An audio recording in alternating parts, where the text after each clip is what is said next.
Sindh secretariat Karachi میں قائم industries and commerce کے آفس میں شعبہ رابطہ برائے شخصیات کے تحت محفل میلاد کا انعقاد کیا گیا، جس میں secretary Ghulam Yasin Baloch, additional secretary Tariq Qureshi, deputy secretary Asif Ejaz Tanvari اور دیگر افسران و شعبہ رابطہ برائے شخصیات کے اسلامی بھائیوں نے شرکت کی۔ محفل میلاد کا آغاز تلاوت قرآن پاک و کلام سے ہوا۔ اذا جاء نصر اللہ والفتح، وہی رب ہے جس نے تجھ کو ہمتن کرم بنایا، ہمیں بھیک مانگنے کو تیرا آستا بتایا۔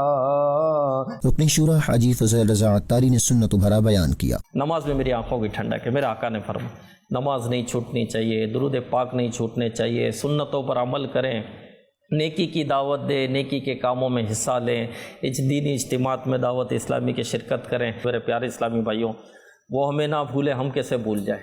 ہم پورے دن میں کتنے درود پاک پڑھتے ہیں آپ بتائیں؟ بعض تو دن ایسے گزرتے ہوں گے کہ ایک مرتبہ بھی صلی اللہ علیہ محمد ہماری زبان سے نہیں نکلتا ہوگا پورے دن میں 24 گھنٹے میں۔ بعض تو ایک ہفتہ گزر گیا پورا، ایک مرتبہ ہماری زبان سے صلی اللہ علیہ محمد نہیں نکلا ہوگا۔ بعض کو تو مہینہ ہو گیا ہوگا، بعض کو تو سال ہو گیا ہوگا کہ ایک مرتبہ درود پاک اپنی زبان سے نہیں نکلا۔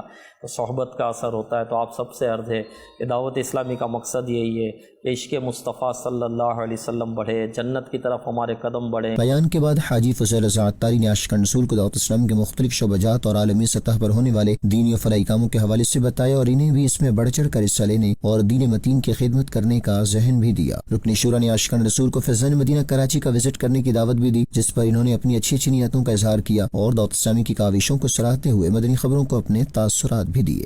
نماز کے بارے میں، دین کے بارے میں اور دین کی شریعت احکام کے بارے میں بتایا۔ اللہ تعالیٰ ان کو خیر و برکت دے اور یہ پروگرام جاری اور ساری رہے۔ یہ ایک برکت و بھرا ماحول تھا، بہت اچھی سیکھنے کی باتیں ملیں اور دین کے ریئل پہلو کے حوالے سے ہمیں جانکاری ملی۔ اللہ سب کو برکت عطا کرے۔